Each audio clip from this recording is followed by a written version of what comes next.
Thank you very much, Czech Republic. Everybody get down on the ground right now. Get the fuck down. Get the fuck down.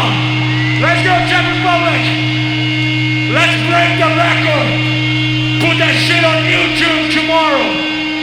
Sit down. Sit down. Jump the fuck up. Stay down.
of Rock. Jsme na festivalu Masters of Rock, zase trošičku v jiném prostředí, nejen v tom novinářském tiskovém stanu. Nejsme ani venku momentálně prší, jsme tady v turbuse a jsme tady v turbuse Maxe Cavalery. Hello. Sir, nice to meet you. Good to meet you. Good to be here. Well, I was checking, this is the lineup card for the festival.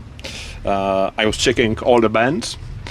We had Uriah Heep at first day, and then I checked the other days, and even though I hate awards because I think it is used too much, I guess we can call you a true legend among those other bands because the years you've been active on the scene, the albums you have made, the impact you have made, it's been a lot. Well, you're a romantic fool. No, it's nice, man. I appreciate that. Do you have a time at least or to stop and think back and thought to yourself, man, I did a lot? Or are you more of the guy thinking in the future? Yeah, I try not to, I mean, sometimes there's a little bit of nostalgia, and that's kind of cool. I do stuff with my brother, we go back to the old records, but I am kind of like a present future. I even like to think in terms of some people think like, oh yeah, the golden days of metal, to me is right now. We are living, I mean, I work my whole life to be able to do what I'm doing right now. When I was a kid in Brazil, this is all I wanted to do, is play metal and live it, live the dream, as they say. And so I'm living it, man. So this is, to me, this is the golden era right now. I'm not sure if there's a way to measure it, but I guess that you have to notice that you are highly popular, especially in Czech Republic, probably because people in here live a lot in those the gold days of metal music. It's all good, man. I'm just happy to be alive and be playing and be able to share with my family and my fans, because I consider all of them into the same thing. We are in the same, I like to call tribe. So all our tribe. And we are this kind of a tribe. This is different from society. The way we dress, the way we present ourselves. And now that I involve my family, I have my son Zyon playing drums.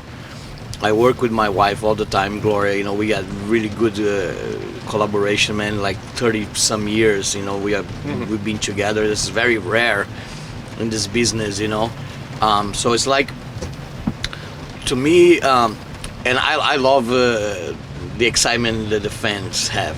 It's especially here. It's really, you can feel it. The hair stands up, in your arm. It's great. I know you are not afraid to admit that you actually like the life on the road. A lot of musicians hate touring, and if they could choose, they would be rather just the studio musicians. So does it help a lot to have your tribe and even your sons in the band? I know they're not young kids anymore, so it probably wouldn't hurt that much if they would be, far from you, if they would be left home. But anyways, does it help to? I think it helps a little bit. I mean, I still have some kids at home. My older kids, they stay at home. But I'm a road dog, road warrior, whatever they want to call it. I was born for this. I don't care. Sometimes the tours are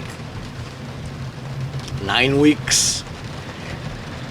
Most of the people in this bus towards the 8th week are very crabby. Hey, don't touch me, I'm cool, man. I'm I'm loving it. Let's stay another year. If it was up to me, I'll be on the road forever, man. I love it. That's why I love the Motorhead song, We Are the Road Crew. That's it's the true spirit of life on the road. Having your son in a band, would you say you have learned from him something musician-wise, or? I learned from him kind of like what I'm really close to two of my kids, you know, Zyon and Igor, you know, and Igor is more of the metal guy, you know, like he knows the bands. He got me into a lot of bands like Full of Hell and Nails and Gate Creeper and Yob. And Zyon is a bit like, he's not really a metal guy, but he's full of youth, you know, he's full of energy. And we kind of butt heads a little bit sometimes because I want to play some songs and he doesn't like some of the songs. And we get in some kind of argument, you know.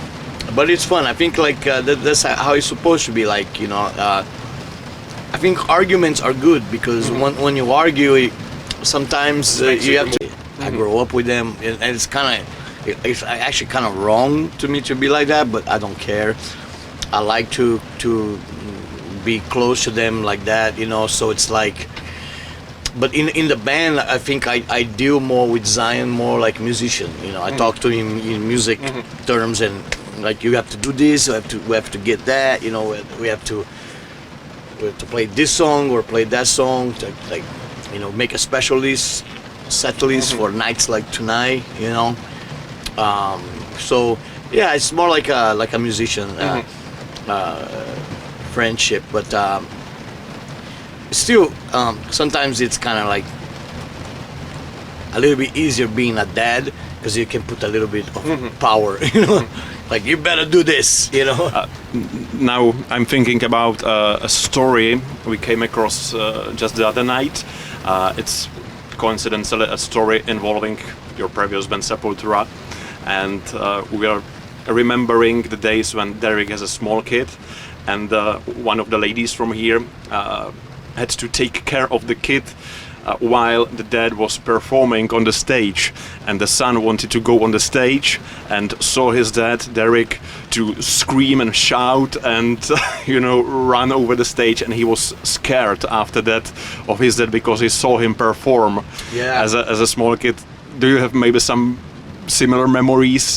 Because I guess you took Zyon and Igor also at a very small age with you touring. The difference is that Zyon and Igor were kind of grow up in this atmosphere from the beginning. So there's videos of me going to the studio and recording Roots with Zyon in the car, and I have him in the booth with me when I was screaming Roots, Bloody Roots, with him inside the booth, you know. And it's cool. I showed him that the other day, and he was like freaking out because he doesn't remember. He was only 2 years old. And then there's pictures of them sleeping on guitar cases where Ozzy Osbourne is singing in the background, you know, like doing the Ozfest and stuff. So they never really got the couple people that got kind of scared. There was some family members. I remember some of my aunts in Brazil who came to see my show, and they were totally freaking out, like, what happened? You were so nice and mellow, and you got on the stage and it was, I don't know you. I don't know who that guy is. It's kind of like it's a bit like a ritual, you know. So it's kind of transformation. I'm not the same person now. When I get on the stage, it's different. It's more like, you know, you gotta feel some kind of transformation, personality, and you gotta feel the energy and with the crowd, and you become somebody else, you know. To the festival, and this is your first time with SOULFLY at this place. What do you heard about it? What do you heard about the festival? What do you expect? Because you are probably the heaviest band on the bill. Well, very excited to be here. You know, we're good.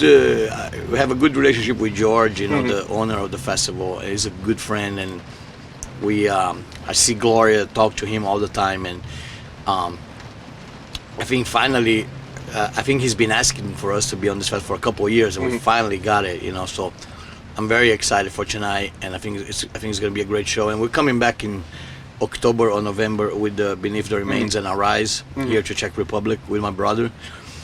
So yeah, I heard great things, man, and I think I love these festivals. You know, it's great. You know, because I think like it is a different show from your headline show. You know, it's has a different feeling, with like more people, bigger.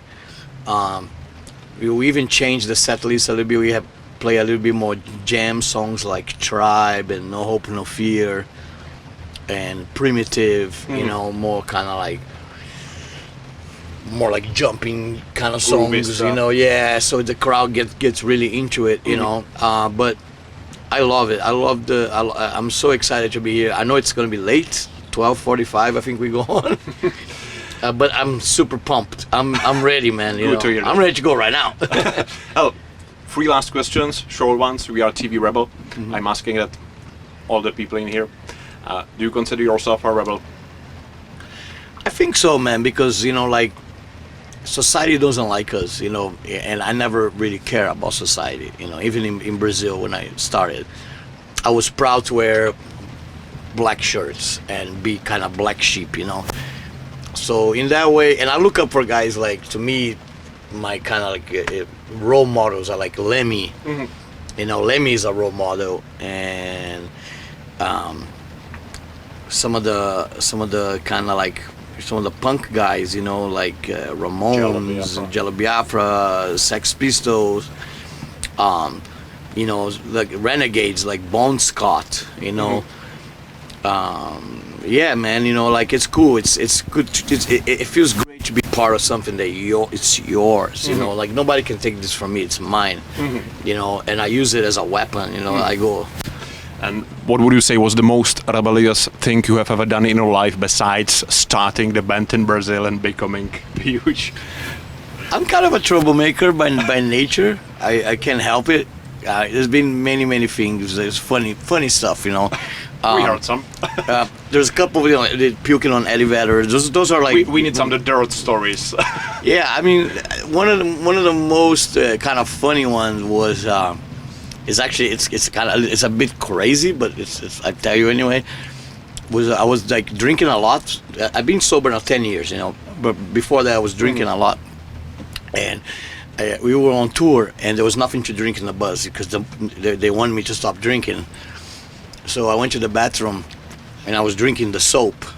Soap, yeah, I see. So you wash your hands. Yeah. and my wife busted me drinking the soap. You know, like, you're fucking crazy. You're gonna kill yourself with that stuff. Right. Yeah, you know, that's just one of those funny stories. But there's been others like stuff like. There was one time in Japan, my feet stink real bad. We went to a restaurant and you had to go to eat barefoot. Take that. Yeah, and they had to put bags, like plastic bags, around my feet, and it still stink. Everybody was like. Okay. So yeah, I like doing fun stuff like that. And the very last one, you mentioned some names. Who would you say was the biggest rebel in music history? Biggest troublemaker? Biggest rebel in music history. Biggest rebel. I mean, there's been, you know, there's been a couple, like I think Lemmy is definitely one of them. I think Lemmy, Bob Marley, and Bon Scott. Okay. I mean, those three are pretty, you know. Thank you, sir, for being us with here. Prepare for the show. Congratulations to Brasilia winning Copa America. Yeah. And enjoy your stay in here. Yeah. Max Cavalera. Stay metal, Czech Republic. Masters of